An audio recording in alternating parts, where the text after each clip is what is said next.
Laberinto argentino. Un personaje central, un invitado y un libro.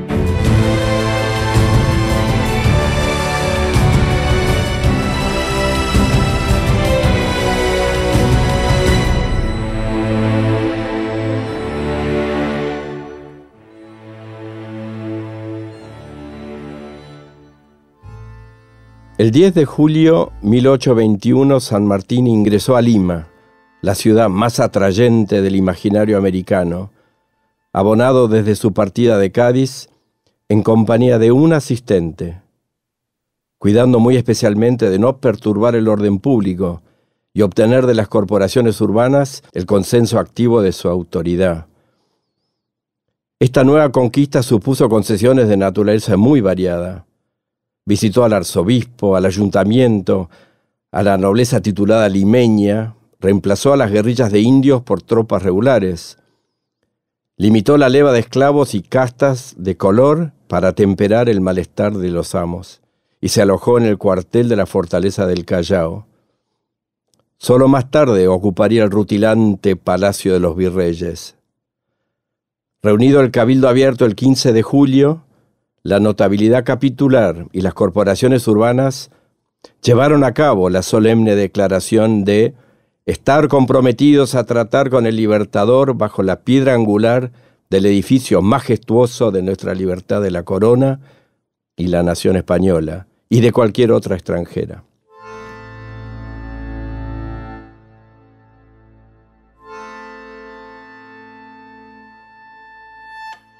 Acabamos de escuchar a mi amigo Paul la lectura de unos párrafos del libro San Martín, una biografía política del Libertador, de Beatriz Bragoni, un libro central en el episodio que vamos a desarrollar en el día de hoy de Laberinto Argentino, donde por fin vamos a tratar a una de las figuras más importantes, más significantes de nuestra patria y del continente americano. ¿No es así, Paul? Sí, hace mucho que venimos trabajando en este episodio. La figura de San Martín no podía faltar en el laberinto, pero lo que queríamos hacer en este caso, como hacemos muchas veces, es buscar un ángulo quizás de análisis que excede un poco lo que en general en Argentina los argentinos conocemos de la obra de San Martín, que es básicamente su actuación en Argentina, o lo que en aquel momento, lo que hoy es Argentina, para concentrarnos en el San Martín que ya llega cruzado de los Andes y su verdadera gesta como libertador, primero en Chile y luego en Perú. Y concentrarnos ahí, en ese periodo complejo, muy duro, muy importante para entender la eventual independencia, y también de qué le pasa a San Martín después de cuando se retira del Perú y entra en este periodo de ostracismo, que también entendemos, nosotros lo conocemos como el padre de la patria, pero para llegar a esos títulos tuvo que pasar unos tiempos muy duros. Así es.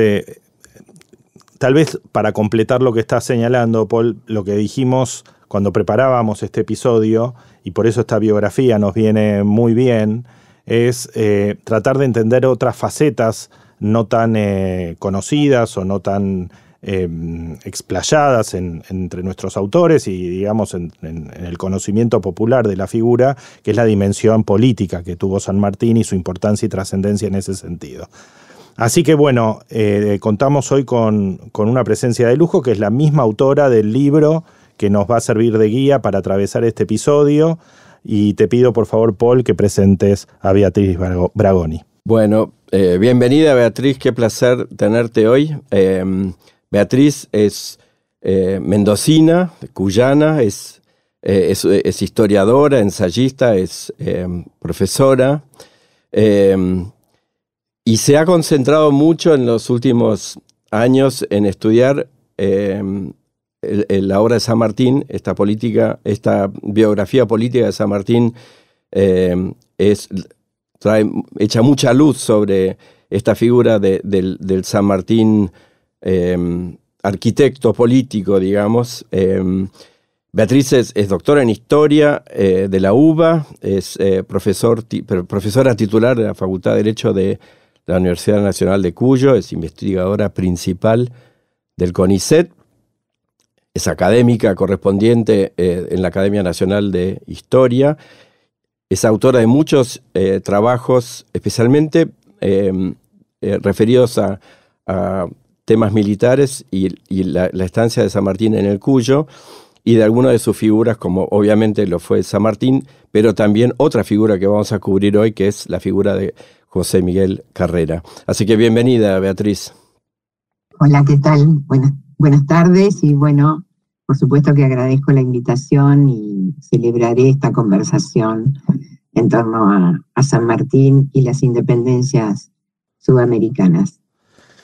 Bueno, vamos a empezar el episodio entonces tratando de enfocarnos en el San Martín que ya está en Cuyo, gestando el cruce de los Andes, y hablemos un poquito de lo que fue esa estancia en la provincia de Mendoza, en ese territorio, y tratemos de verlo también como el gobernador que era. O sea, no estamos hablando de una figura que era solamente el general a cargo de un ejército, sino que tenía la potestad de gobernar una vasta región que era muy poderosa en esa época, en términos relativos con el resto del territorio argentino.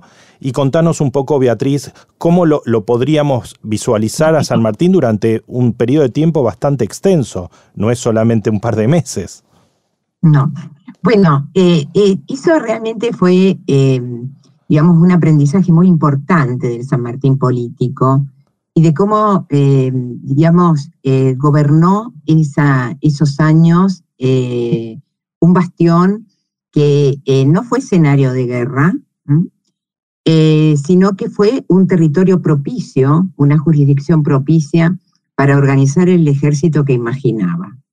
Esa experiencia digamos, y ese deseo, podemos decir, de organizar un ejército distinto, tenía que ver con una historia previa, que justamente tiene que ver cuando estuvo al mando del ejército auxiliar del norte, y pasó 3 meses, ¿no es cierto?, encabezando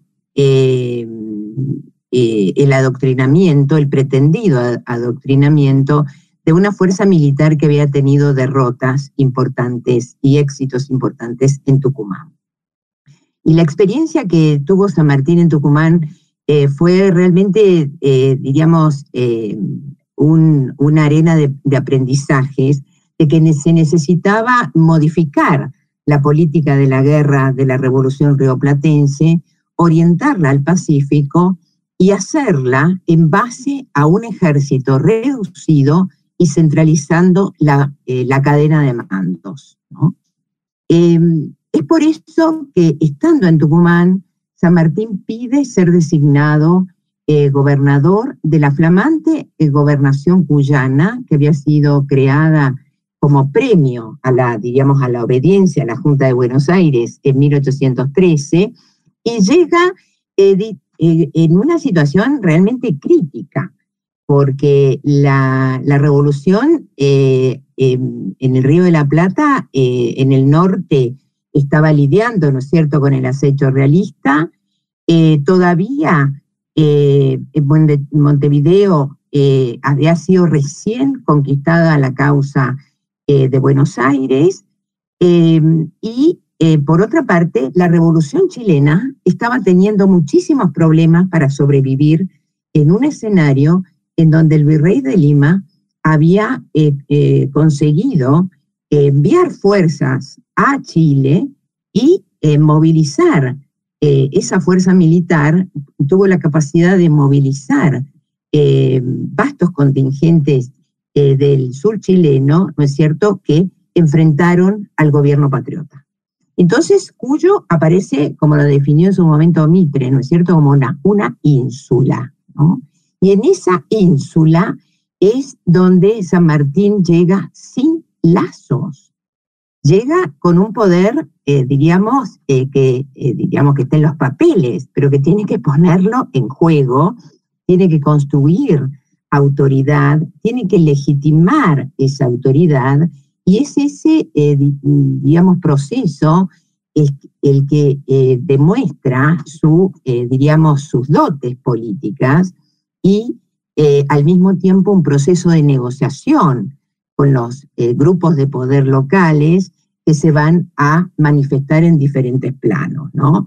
Y con toda la cadena de intermediación, ¿no? Porque ahí hay todo, diríamos, una sustitución de un personal administrativo que viene del periodo borbónico, pero que también le exige designar nuevos agentes, diríamos, nuevos personajes que aparecen en el escenario, que tienen que ser fieles a la revolución y al gobierno de Buenos Aires, y en una jurisdicción, como vos decís, que es bastante amplia, en donde también tiene que, su poder se ve condicionado en más de una oportunidad, como ocurrió en San Juan, donde el teniente gobernador que él quiso colocar allí fue rechazado por las élites sanjuaninas y tuvo que allí aceptar la designación de un sanjuanino a la cabeza de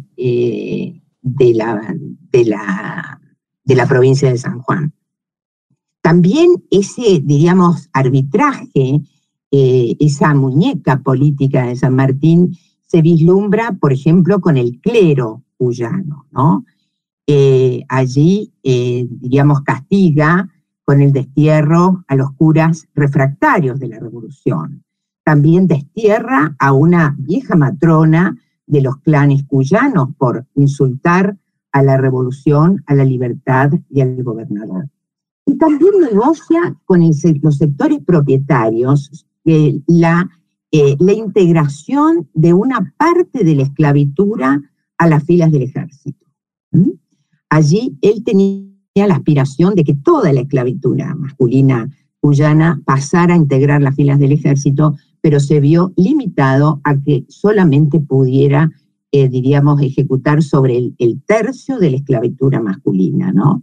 Entonces ahí se dibuja un escenario muy importante de construcción política que incluye a los capitanejos y mocetones indígenas, tanto de las comunidades que estaban integradas a la sociedad hispano-criolla, como también con los caciques, ¿no es cierto?, que estaban más allá de la frontera, como lo demuestra el parlamento que celebró con los pehuenches y que tuvo como gran mediador a un fraile araucano mapuche, Inalicán, Francisco Inalicán, ¿no? Entonces, realmente esa construcción política es la que también ayuda a explicar por qué San Martín consiguió ser ratificado en su liderazgo cuando tuvo la crisis con Alvear, ¿no? Claro, porque mientras Buenos Aires era complicado, digamos, era una, digamos, su fuente de legitimidad estaba permanentemente en conflicto, y su propia relación de amistad con Alvear se empieza a ver afectada también, ¿no? Sí, ahí hay una rivalidad que es previa al Alvear director supremo, ¿no? Y ahí la división tiene que ver en una concepción de cuál es el curso que debe tomar la revolución cuando en 1814 Alvear se convierte en el gran personaje después de la conquista de Montevideo y se convierte en director supremo. Allí hay una carta, porque San Martín todavía está en Tucumán cuando se entera, y es el mismo Alvear el que le escribe una carta muy exultante, diciendo que se parecía prácticamente a Napoleón, ¿no? Porque la figura de Napoleón está atrás de todos estos personajes. Claro. Hay que tenerlo en cuenta. Pero justamente San Martín escribe a otro diciendo, digamos, como que le molestaba esa petulancia, podríamos decir, de que se atribuía un éxito a sí mismo, ¿no? Pero vos a lo largo del libro, es interesante esta figura napoleónica, porque vos hablás de una visión de San Martín como a lo largo, ¿no? De no solamente Mendoza, sino Chile y luego Perú, como cuasi imperial. O sea, él tiene como una agenda que, ahora vamos a ir a ese tema, pero tiene 3 o 4 ideas muy claras, digamos, primero, tomar la ofensiva, segundo, tener un ejército profesional, digamos que había sido parte del problema en el norte, y fundamentalmente tener una conducción en el mando, que desde el punto de vista de management es central para un emprendimiento exitoso, ¿no? Sí, totalmente, es, digamos, el tema del liderazgo, ¿no? Saber, digamos, tener un plan y para tener un plan en función de un objetivo a perseguir. El objetivo para él, como para la mayoría de su generación, era indiscutiblemente la independencia de América. Napoleón, digamos, esto es el 14, quiere decir que Waterloo todavía ni siquiera había sucedido, digamos. No, entonces, entonces, pero cuando ocurre, pero ahí hay una, digamos, hay una diferencia de interpretación del contexto, ¿no? Porque Alvear, junto con otros, consideraban que había que frenar la revolución, ¿no? Había que frenarla porque el contexto se oscureció, y San Martín es partidario de acelerar el proceso. Claro. Pero ¿qué es revolución para San Martín en ese momento como en otros? Revolución es continuar con la independencia, digamos, no demorar el tema de la independencia. Bueno, ¿no? Es muy importante puntualizar o poner énfasis en estos conceptos porque hacen a la tesis con la que vamos a desarrollar este episodio. Es decir, centralicemos a la figura de San Martín como una figura política, no solamente una figura militar. No es un militar profesional contratado para tomar el cargo, digamos, de las instrucciones que le dan, sino que él viene con un ideario propio y desarrolla todo una suerte de factores de poder para poder llevar a cabo su misión y su ideal. Esto que acababa Paul también de señalar. Y para eso cuenta con el apoyo tanto de algunos de visionarios en Buenos Aires como de toda la sociedad cuyana que le permite esa gesta heroica que todos conocemos, que es el cruce de los Andes. Vamos a tomar algunas cosas muy rápido, pues si no, no vamos a llegar a desarrollar todo en este episodio. Ya nos encontramos en Chile, ya sucedió la estratégica victoria de Chacabuco, ya tuvo sus primeros éxitos resonantes, pero San Martín también se va a encontrar con mucha resistencia en Chile. Se va a encontrar una resistencia muy focalizada en los hermanos Carrera, y va también tener que desarrollar su instinto político y su capacidad política en Chile para cumplir con sus ideales. Contanos un poco qué pasa en ese momento. Bueno, el éxito de Chacabuco puso en evidencia, digamos, la eficacia de lo que había sido el cruce, ¿no es cierto?, y de ese entrenamiento militar que había recibido esos soldados nuevos y viejos para controlar sobre todo Santiago, digamos, la jurisdicción de Santiago. Hay un festejo muy importante, celebraciones que se conocen en muchas partes, pero la conquista de Santiago no supone que la guerra en Chile ha concluido. Y la guerra en Chile no ha concluido porque el sur chileno tiene, digamos, fuerzas al servicio de la lealtad del rey, de la monarquía y de Lima, y por otra parte porque la misma conducción chilena revolucionaria está dividida en dos bandos que son irreconciliables. Uno es el bando que lidera O'Higgins y el otro los que lideraban José Miguel Carrera y sus hermanos, junto con un conjunto de otros oficiales que habían sido, ¿no es cierto?, y políticos chilenos entre 1811 y 1814.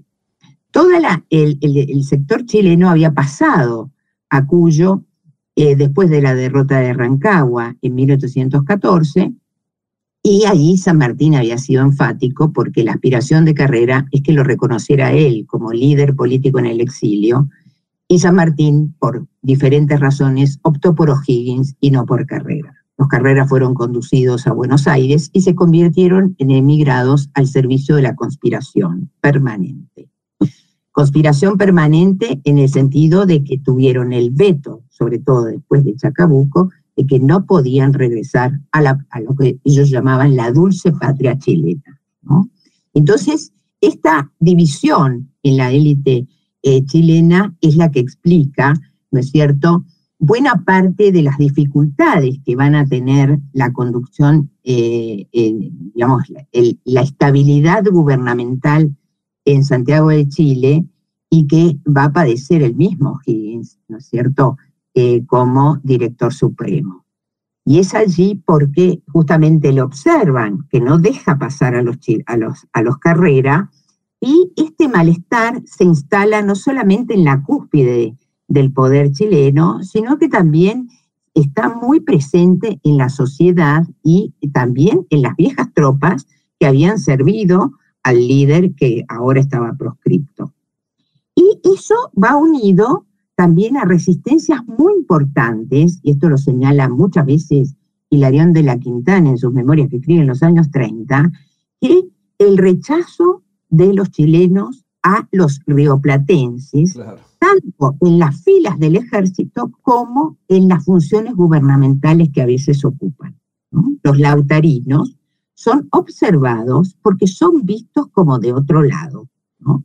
Entonces ahí son vistos desde otro lado, pero al mismo tiempo lo que ese conflicto pone de relieve es cómo se han ido formando identidades patrióticas que tienen un anclaje territorial y en donde, digamos, la firme aspiración de la independencia y de la independencia de la madre patria no supone que hay otras identidades patrióticas que empiezan a rivalizar y a sedimentar espíritus nacionales sin naciones constituidas todavía.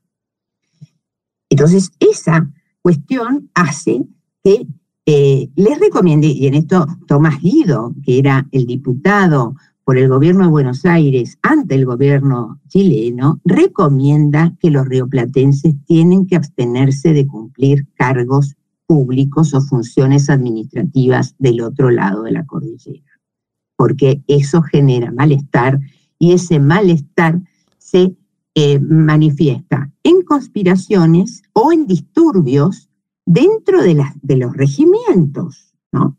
Porque la aspiración de San Martín era hacer ejércitos en donde estaban todos mezclados, pero tuvieron que hacer un ejército que se llamó Unido, en donde por un lado estaban los rioplatenses, que podía incluir desde uno de Salta hasta uno de Buenos Aires, uno de San Juan, uno de Córdoba, uno de Mendoza, y diferenciados de los ejércitos o batallones chilenos. Tenían banderas diferentes y había una sola bandera que identificaba al Ejército Unido.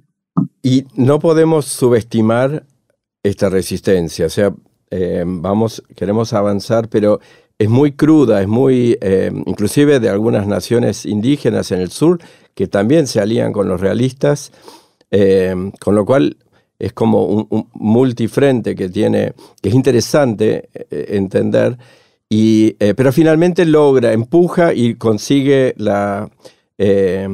digamos, el consenso de la sociedad, de las élites chilenas para la declaración de independencia, que es tan importante para San Martín, y lo tiene a O'Higgins ya como instalado como director supremo, o esta nueva figura de la Chile independiente.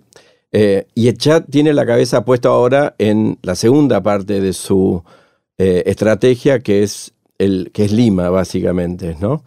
Entonces, de vuelta, para entender los desafíos, a nosotros con Jaime lo que más en este análisis laberíntico es,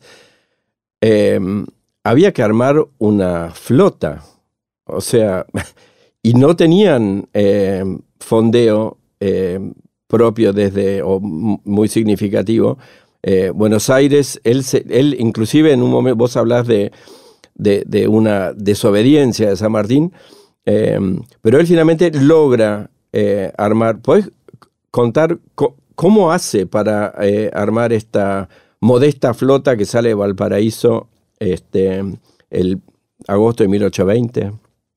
Bueno, sí, por supuesto. Las dificultades para organizar la campaña al Perú se hacen evidentes a partir de 1818, después del éxito, ¿no es cierto?, de Maipú, del 5 de abril.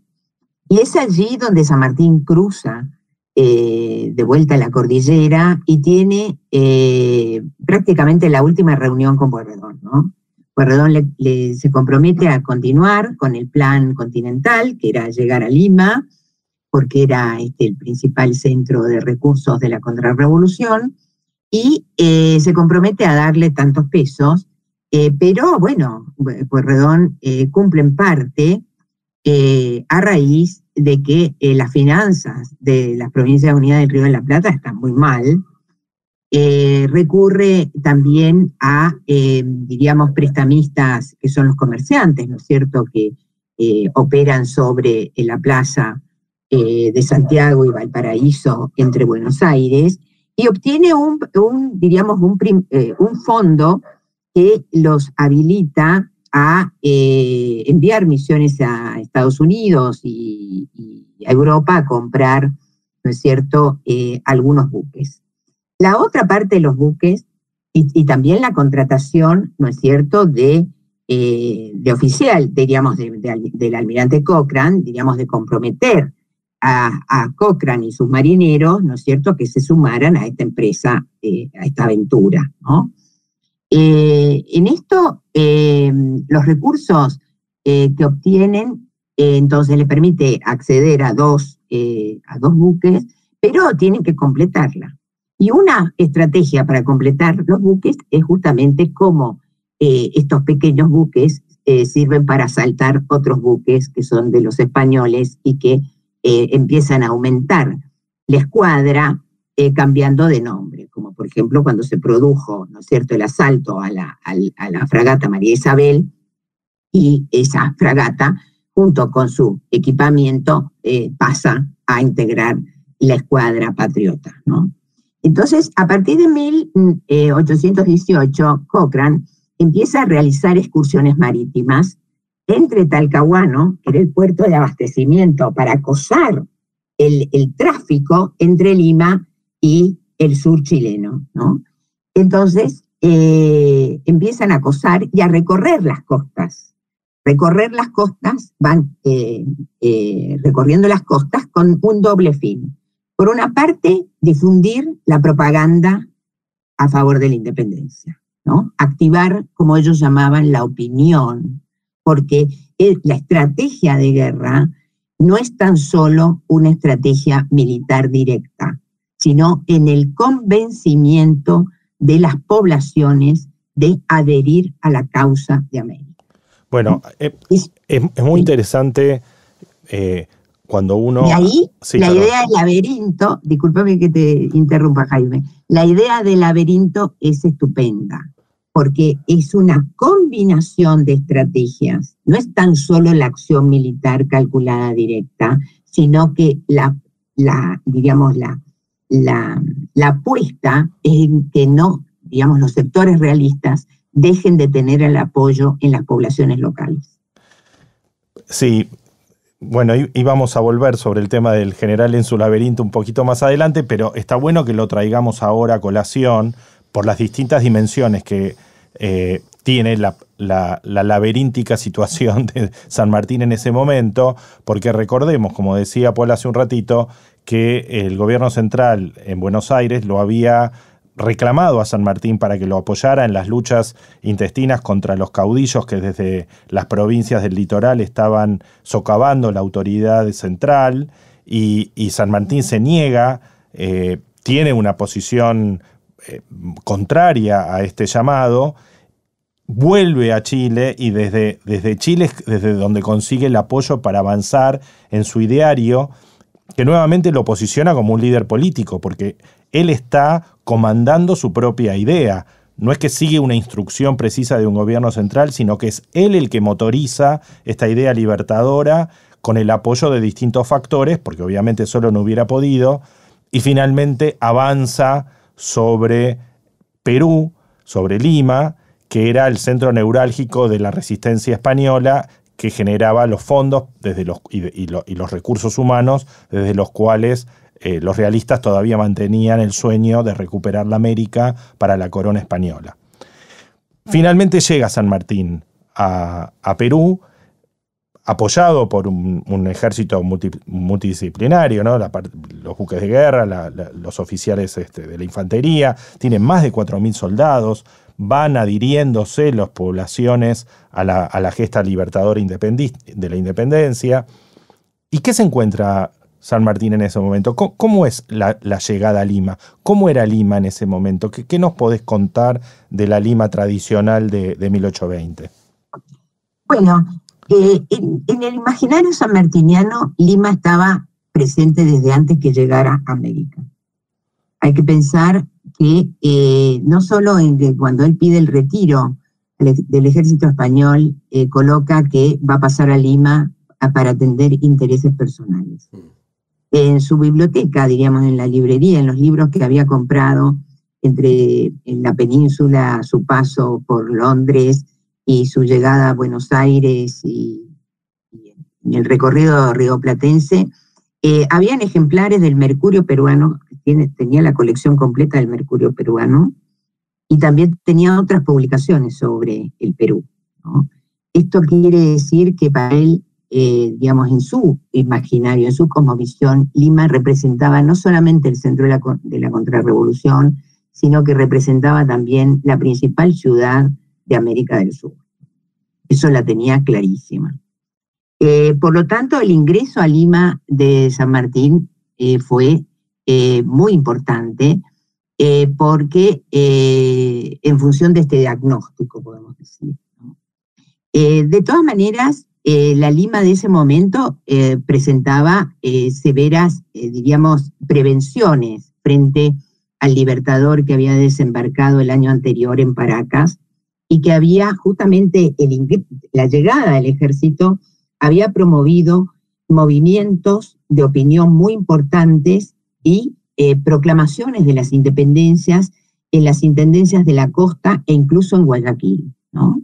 Entonces el escenario se craquela, es un escenario craquelado de porciones de soberanías territoriales, en donde Lima, que es el corazón, digamos, está en posesión en ese momento, ¿no es cierto?, o está bajo control del virrey primero Pezuela y después La Serna, y después, diríamos, un factor de poder importantísimo es la nobleza titulada limeña. Ahí él establece algunas relaciones, sobre todo con la nobleza titulada de Trujillo, que no le abre del todo las puertas a lo que es la élite de Lima. Pero, como diciendo, no sé si quiero que me independices.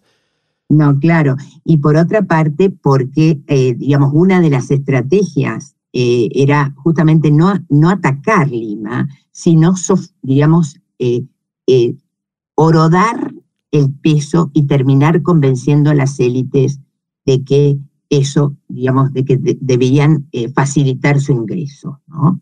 Es por eso que el texto que Paul leyó al comienzo trató de mostrar digamos, ese arbitraje, ¿no?, del juego de negociación y no solo de la coacción en el ingreso a Lima. Nosotros elegimos ese párrafo justamente, Beatriz, porque ilustra muy acabadamente la dimensión política de San Martín.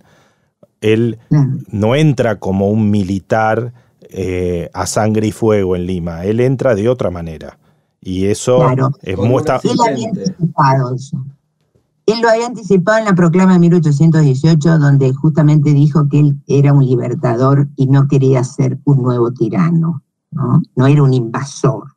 De ahí proviene la expresión de que son ejércitos libertadores y no de ocupación, ¿no? Y ahí también proviene otra frase de San Martín maravillosa, que es que en Perú no se puede, que la clase de guerra que se practica en el Perú es muy diferente a lo que había llevado a cabo en Chacabuco y en Maipú, ¿no? No hay una gran batalla en la campaña en Perú. No hay una gran batalla. Hay incursiones en la sierra en base a este doble, diríamos, como un pivote, ¿no? Por una parte, la coacción militar y por otra parte, el consentimiento de los pueblos para aceptar a ese protector de la libertad. Y de ahí proviene también ese concepto de protección, ¿no? De protector de libertades, de la libertad del Perú.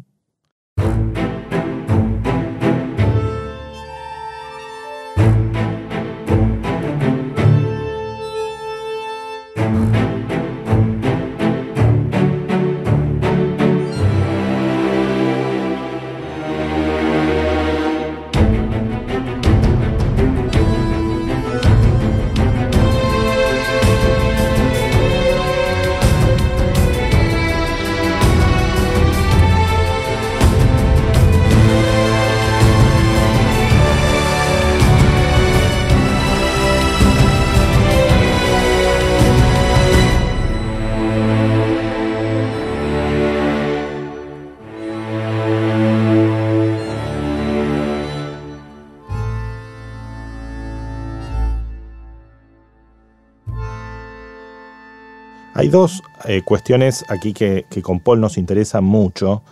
Una es la visión política monárquica de San Martín, tantas veces mencionada en tu obra, y uno de los anclajes de las críticas que recibe San Martín en esa época, junto con la desobediencia que mencionábamos antes.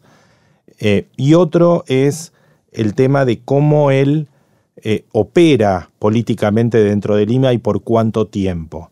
Contanos un poco cómo funcionó esto durante el tiempo el que él estuvo en Lima, cómo fue luego su relación con Bolívar, en qué condiciones él abandona Lima. Contanos un poco esa parte. Bueno, vos decís muy bien que 1820 es un punto de inflexión cuando él se produce la famosa desobediencia, ¿no? En función de un objetivo mayor, que es la independencia de América. Él queda como un jefe militar al servicio del Estado chileno. Y esto es, digamos, una ventaja y una desventaja. Quien plantea la desventaja de un ejército, y lo que fue la división de los Andes, y el poder con el que llega San Martín a Lima para poder ejecutar sus políticas, que enseguida conversamos de eso, es que no tiene un Estado detrás que lo sostenga, ¿no? Esto justamente es Rudecindo Alvarado quien señala que uno de los problemas que va a tener la división de los Andes es que no hay un gobierno nacional detrás de esa fuerza militar, porque ese gobierno justamente en 1820 ha desaparecido, ¿no? Eso es un condicionante para San Martín, ¿no? Si bien no le impide, y por eso establece alianzas en Lima, no le impide emprender, iniciativas realmente muy importantes, ¿no? Desde la libertad de vientres, desde, la definición de ciudadanos a los indígenas, la creación de una biblioteca, la aspiración a fundar un nuevo ejército con los oficiales de la fuerza militar que provenía y que también tuvo resistencia, porque más de un oficial que había hecho toda la campaña desde a Chile y a Perú pidió el retiro, como hay un ejemplo muy importante que es el de José María Aguirre, como después también Las Heras va a terminar retirándose del escenario Perú. Sí. Vos describís, para agregar a esta situación que él ve en Lima, el miedo, el espanto de la clase, de las élites limeñas, de que se le vuelva en contra una rebelión indígena, porque el recuerdo de la rebelión de Tupac Amaru a fines de 1790, que fue brutal y muy sangrienta, todavía estaba fresca en la cabeza de estos hombres y mujeres. Y ellos creo que realmente vivían con el miedo de que esta, entre comillas, liberación de San Martín iba de alguna manera a habilitarlos o a empoderar a estas clases, digamos, socialmente inferiores a hacer una rebelión tremendamente violenta, pero cosa que no termina ocurriendo.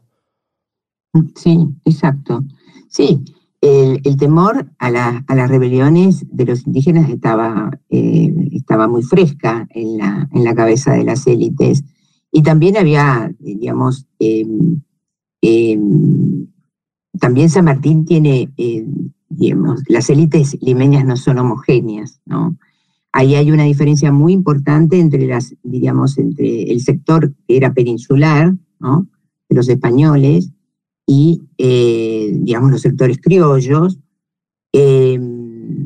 y ahí lo que termina, diríamos, de romper las posibles bases políticas de San Martín en Lima es la política antipeninsular que llevó a cabo Monteagudo, ¿no?, que confiscó los bienes y que ordenó el destierro. Monteagudo era su ministro, digamos. De la nobleza titulada limeña y peninsular, ¿no? Entonces ahí se produjo como un vaciamiento y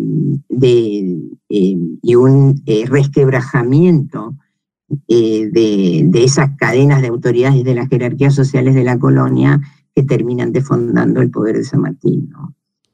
Eso es, desde mi punto de vista, lo que termina de convencerlo de su abdicación al protectorado peruano, ¿no? Pero le pasa algo parecido. ¿No le pasa algo parecido a Chile en el sentido que él toma ya, digamos, logra declaración de independencia en Lima, se instala en la ciudad, pero de la Serna, o sea, digamos, las fuerzas realistas se repliegan a las sierras y no terminan nunca de como consolidar este proyecto, y se lo escucha bajando desde el norte a Bolívar con una propuesta política diferente, más republicana, entre comillas, diferente al de él. Él tiene que estar, me imagino, Carabobo había pasado hacía muy poco tiempo y... Carabobo es una batalla exitosa de Bolívar, ¿no? Contemos. Claro, cuando termina de tomar control de Guayaquil, justamente. Y ahí es donde él te pregunto, cuando él... porque está en el momento más alto, San Martín, como protector, como libertador, cuando decide abdicar. Sí. Bueno, el tema de la monarquía es un tema, ¿viste? Es una brasa caliente en la agenda sanmartiniana para la historiografía argentina como para la opinión, digamos, el sentido común sanmartiniano argentino es un tema, digamos, no siempre conversado, ¿no? Correcto. Porque es visto como una desviación. Bueno, Mitre tuvo que lidiar mucho para hacer conciliar un héroe, digamos, con la tradición republicana, ¿no? De allí aparece la idea del renunciamiento, ¿no es cierto? El renunciamiento importante. Pero independientemente de esto, la monarquía constitucional fue, ¿no es cierto?, una preferencia de San Martín que sostuvo a lo largo de su trayectoria americana, ¿no? Lo sostuvo en 1816 y lo volvió digamos, a plantear como fórmula posible en las negociaciones que mantuvo con el virrey Pezuela como con la Serna, ¿no? Y después, al estimular la discusión sobre la monarquía, la conveniencia de la monarquía en el seno de la sociedad patriótica que lideró Monteagudo durante el protectorado.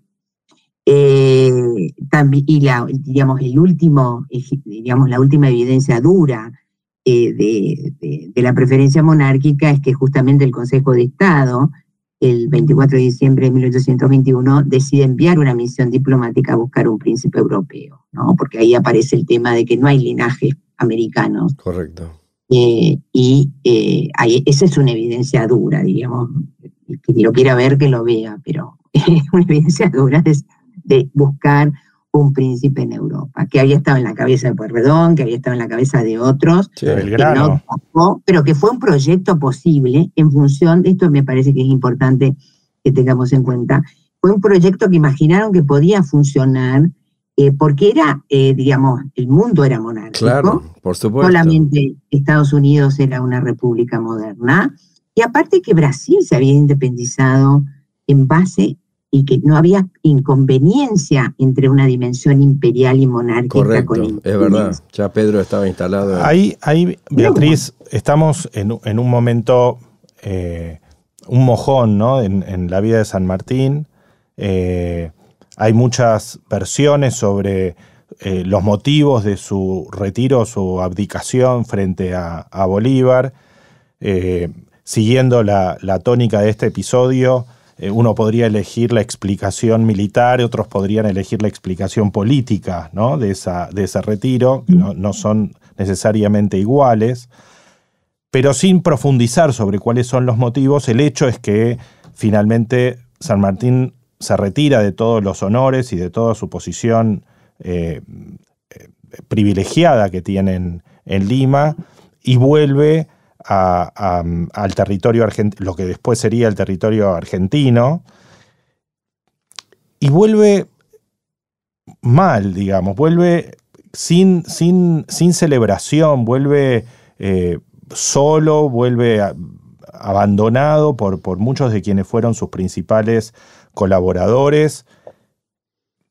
Están furiosos muchos de sus colaboradores. Muchos no le perdonan que hayan abandonado esa posición de privilegio. Yo no encontré evidencia de furia, pero sí de consternación, de perplejidad frente a su abdicación. Vos citás cartas de Guido, por ejemplo. No, Guido lo dice, y aparte que Guido se lo dice solo a su mujer. Eso es muy importante, porque ni siquiera lo dijo ante un par, ¿entendés? A otro político. Lo escribió solo ante su mujer, es decir, en un plano de intimidad. Contanos qué es lo que escribió, qué es lo que dice. Se lo podía decir a ella, no se lo podía decir a otro. ¿Y qué dice? Contá a la audiencia qué es lo que le dice. Lo que dice es que ella se va a Pilar, porque Pilar vive en Santiago, le dice que se va a sorprender de ver a San Martín llegar a Chile, porque ha abandonado su papel cuando todavía no se había terminado, cuando la guerra recién se había principiado, algo así. Entonces, bueno, vuelve. Ahí, qué sé yo, hasta a mí me conmovió, porque realmente tiene una potencia esa carta que te permite eso. Y yo te agregaría una cosa, que cuando San Martín se encuentra con Bolívar en Guayaquil, es como dijo Paul, ¿no es cierto? Ya se han producido algunos cambios y Bolívar ha avanzado y ha anexado a la Gran Colombia la provincia de Quito, ¿no? Eso a San Martín lo descoloca, pero al mismo tiempo también en esas charlas que no quedaron documentadas, el tema de la monarquía apareció y afloró. Eso está documentado indirectamente, pero hay una carta muy importante de Bolívar que le escribe a San Martín cuando San Martín ha estado en negociaciones con el virrey La Serna para negociar la independencia con España, en donde San Martín trae a colación cómo se ha producido la independencia en México, que fue en base a una negociación, ¿no es cierto? Y para Bolívar la negociación era inadmisible, no era una salida posible, porque podía estimular la venida y la expansión de la fórmula monárquica o imperial en América del Sur. Y eso iba en contra de la república que él ya había fundado. Bueno, entonces, siguiendo con esta línea cronológica, sin pena ni gloria, estaba San Martín luego de su paso por Chile en Buenos Aires. Había fallecido su esposa, está muy preocupado por la educación de su hija, que lo necesita. Recordemos que San Martín era un padre, para los términos de la época, un padre mayor, o sea, tenía una diferencia de edad importante con su esposa y había tenido su hija de grande para lo que era la época, y quería ocuparse de ella, de que tenga una buena educación. Estaba sin fondos, no le habían pagado sus sueldos en Perú, estaba y estaba aislado, sin amigos, sin protectores, sin posición política, sin honores, sin patrimonio. ¿Qué es lo que decide hacer entonces San Martín? Los ingleses le dan una mano cuando vuelve, pues sí, es verdad. pues sí. Es un poco irónico, pero es verdad. Sí, no, es ironía en el sentido, bueno, él tenía cosechó amigos británicos. Pichelli tiene un libro que se llama Los Amigos, un artículo que se dice Los Amigos Británicos de San Martín, diríamos, no hay prejuicios en eso. El año 23, cuando él vuelve, y está en Mendoza, y antes de pasar a Buenos Aires, es el momento más oscuro, digamos, más sombrío de la vida de San Martín. En el sentido que lo que vos decís, digamos, Lima cosechó la independencia, pero padeció la imposibilidad de organizar, ¿no es cierto?, de ser protagonista en la organización gubernamental y de terminar la guerra, ¿no? Esa salida de Lima le representó muchísimos desconfianza en los propios, ¿no?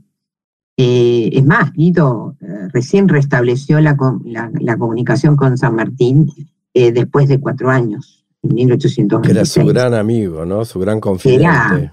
Que había sido su mano un tipo muy confidente, ¿viste? Entonces la restablece después de 4 años, digamos. Tiene un costo, digamos. Y él finalmente se establece digamos, en Francia, creo. Compra esta finca o este espacio ahí en Granburg. Sí. Bueno, él está entre el 24, que se va hasta 1800, porque hay que pensar que él quiere ingresar o quiere vivir en París, pero no lo habilitan las autoridades francesas, y después de la Revolución del 30 es cuando puede radicarse en Francia.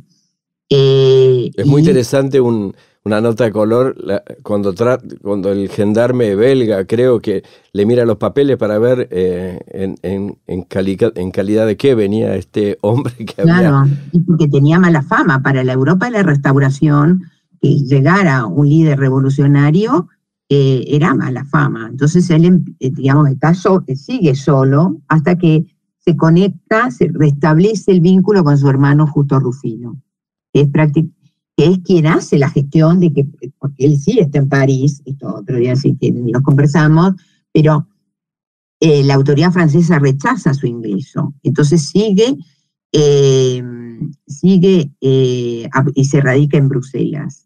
El interés por su hija realmente, digamos, fue un excelente padre, porque en el sentido de que se preocupó para que su hija tuviera una formación muy diferente a lo que podía ser las mujeres en esa época, y más de un oficial, ¿no? Hay un personaje rico muy exótico que vos describís en el libro al que San Martín se acerca y lo ayuda a recuperar posición y fortuna. Y Alejandro Aguado. Contanos un poco. Las Marismas. Bueno, Alejandro Aguado, contanos un poquito. Alejandro Aguado, el Marqués de las Marismas, justamente se convierte San Martín en su mecenas, y es el que le permite, diríamos, obtener algún alivio económico, porque si bien él tenía sus ahorros, él tenía ahorros en propiedades que le dan una renta, y que después consigue la pensión, ¿no es cierto?, del Estado peruano. Y Chile no le paga, y Chile también no le no, porque pero era jefe del ejército. Bueno, el gobierno de Buenos Aires le había pagado, le había, diríamos, cedido una casa frente ahí a la Plaza la Plaza de Mayo, como, digamos, premio del éxito de Chacabuco y de Maipú, que Remedios, hasta que murió, la regenteaba, ¿no? La tenían en alquiler. Y después tenía en Mendoza un terreno, y lo que se llama la chacra de los Barriales, en donde la puso en producción hasta que la vendió en los años 30, ¿no?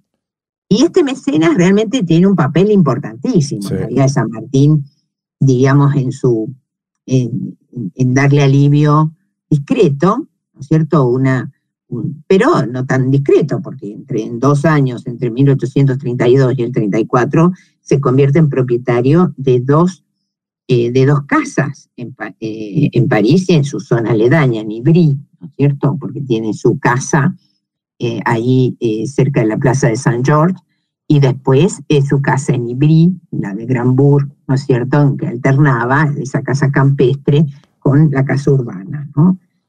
Pensar en 2 años convertirse en propietario de 2 bienes en Europa no era sencillo. Bueno, no era sencillo, y París siempre fue también, diríamos, no fue una plaza inmobiliaria, digamos, menor, ¿no? A todo esto, digamos, él no vamos a entrar, pero él tiene un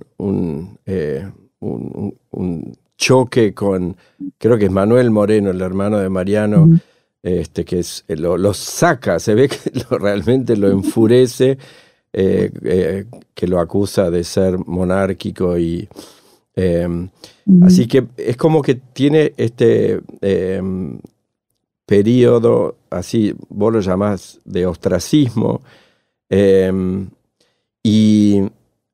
pero allá por no sé si es mediados de los 40, o sea, pasa mucho tiempo hasta que, por ejemplo, vos mencionás los viajes de Sarmiento, la visita que le hace Alberdi, y es como que ahí de a poco empieza y estos lo empiezan a rescatar. Hay un punto de inflexión, ahí está Rosas, por el cual San Martín obviamente tiene una gran admiración como hombre fuerte, digamos, en el Río de la Plata o en Buenos Aires, y además quien logra frenar un avance, digamos, de las fuerzas europeas en Obligado. Es ahí donde podemos decir que empieza a haber una recuperación de la figura de San Martín. Sí, son los años 40, en donde se producen una serie de acontecimientos que a San Martín le activan, podemos decir, la memoria, ¿no? El fin, digamos, la vejez hace mirar el pasado de otro modo, y allí San Martín ha ido cincelando su memoria. Ese cincel ha tenido que ver con intervenciones propias. Primero, sobre su archivo, ¿no? Él clasificó su archivo, sus papeles personales, reunió las reliquias que había acumulado en su periplo libertador, ¿no? Le pide incluso a Mercedes, cuando se radicó un tiempo con Balcarce en Buenos Aires, que le llevara todos los papeles que habían quedado en la casa que había custodiado Remedios después de 1818, y las reliquias que tenían que ver con algunas cuestiones que había guardado, ¿no es cierto? Reliquias quiere decir objetos pequeños, sí, que tenían que ver con esta historia, ¿no? Después, pero sobre todo va a ser en 1839, y en función de la cosmovisión política de San Martín, de su idea, y también de su obsesión por la reputación patriótica, él sabía, y estaba impreso en ese mundo, ¿no es cierto?, de el peso de la reputación y el juicio de la historia en función del comportamiento de estos grandes hombres, ¿no?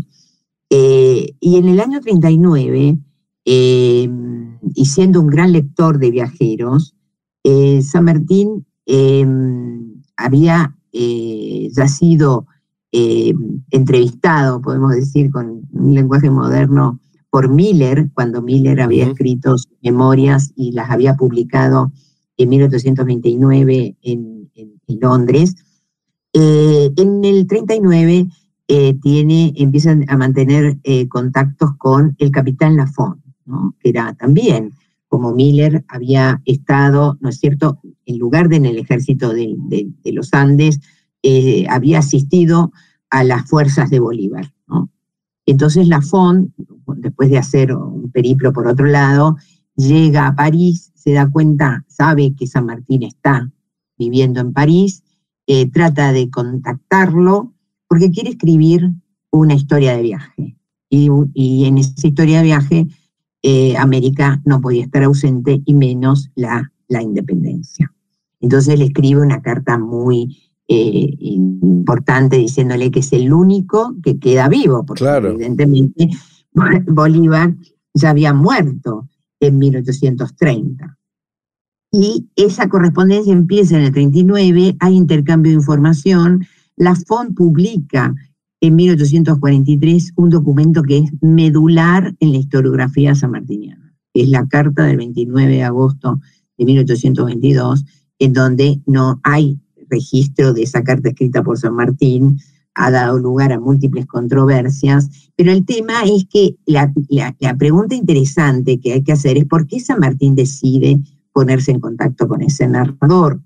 Y ahí hay dos grandes acontecimientos, uno en París y el otro en América, el que lo enfrenta al tema de la memoria de las independencias y de las libertades. Una es en el 40, los restos de Napoleón son repatriados, ¿no? Sí, y llegan a París y se instalan donde están, donde siguen estando, podemos decir.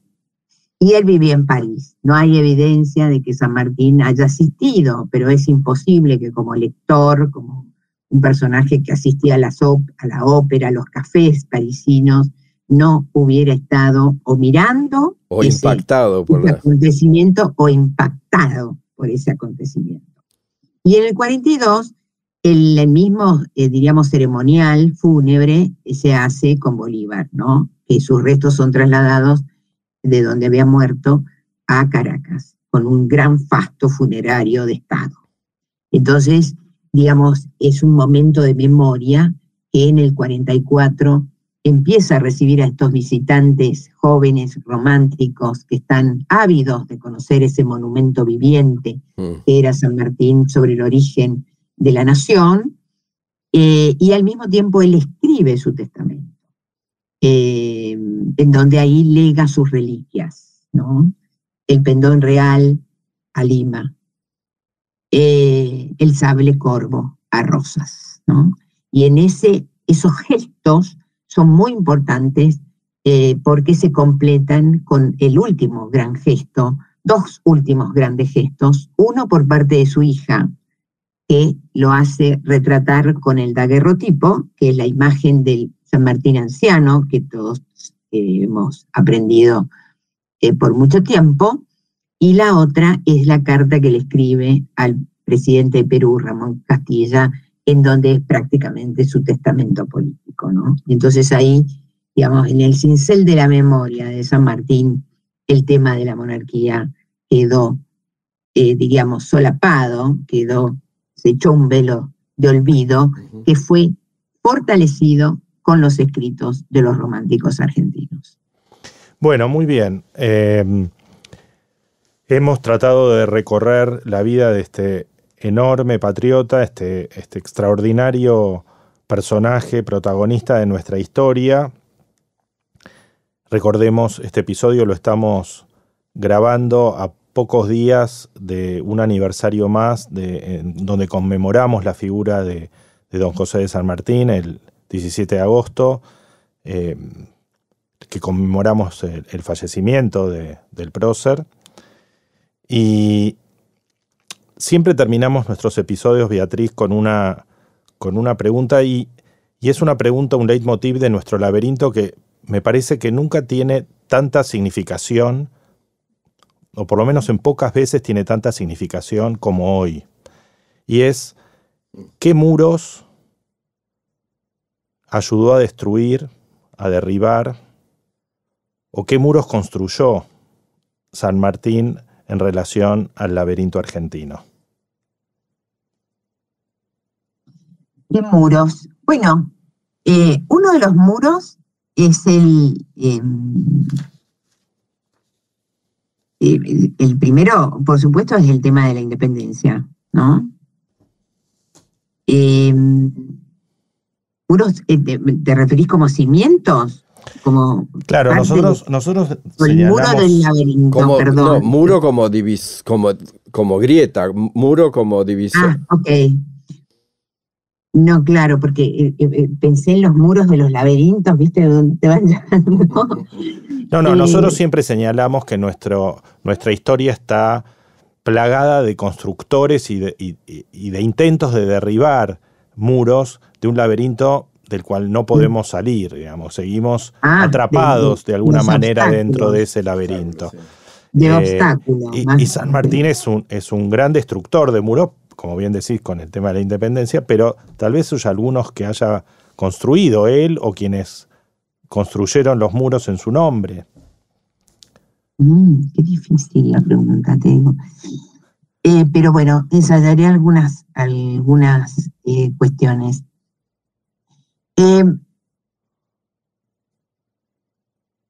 Hay un punto, diríamos, que tiene algún tipo de actualidad, o de mirar el pasado desde el presente, que tiene que ver con la idea que ayudó a abonar, pero no por San Martín en sí mismo, sino por los usos que se hicieron de posiciones políticas de San Martín, el tema de lo estéril o de la dificultad o de los obstáculos que introduce la lucha de partidos, ¿no? La existencia de partidos en la edificación de una comunidad política, ¿no? En general siempre se usa una carta de San Martín, que es cuando se le ofrece volver a la Argentina y tomar asumir funciones políticas en el año 28, y que después dispara la guerra, acrecienta, ¿no es cierto?, el ciclo de violencia después de 1828, en donde él desiste de tomar esa decisión, ¿no? Ese ofrecimiento, desiste. Y él argumenta que no va a tomar no va a tomar posición frente a ningún partido. Y ese uso, es muy importante porque en general se lo ha servido para colocarlo por encima de la lucha entre unitarios y federales, ¿no?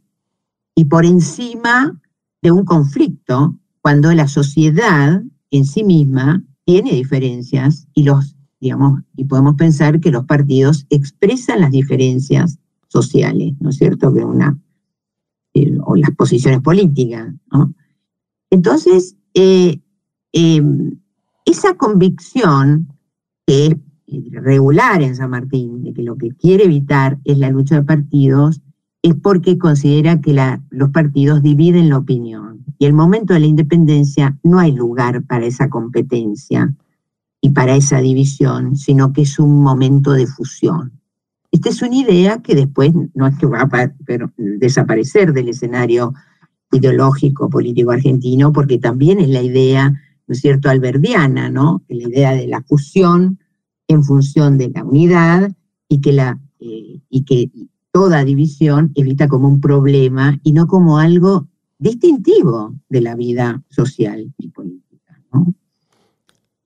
Eso a mí me parece que es un tema que vale la pena traer a colación en una en una mirada conmemorativa de los padres fundadores de la nación, ¿no? Bueno, Beatriz, la verdad que nos gusta quedarnos con esa reflexión, me parece muy interesante como colaboración a este leitmotiv que tenemos en el Laberinto Argentino, y con eso te vamos a agradecer muchísimo esta participación. Creo que ha sido un episodio muy ilustrativo sobre algunos aspectos de la vida de San Martín que no son tan conocidos por el común de la gente, y nada menos que el padre de la patria. Así que estamos muy, muy agradecidos con Paul por tu participación hoy. Muchas gracias, Beatriz. Te mandamos un abrazo grande y no sé si vamos a llegar a subirlo al programa a tiempo para el aniversario, pero creo que la gente le va a encantar este programa. Muchísimas gracias, hasta siempre. Laberinto Argentino. Un personaje central, un invitado y un libro.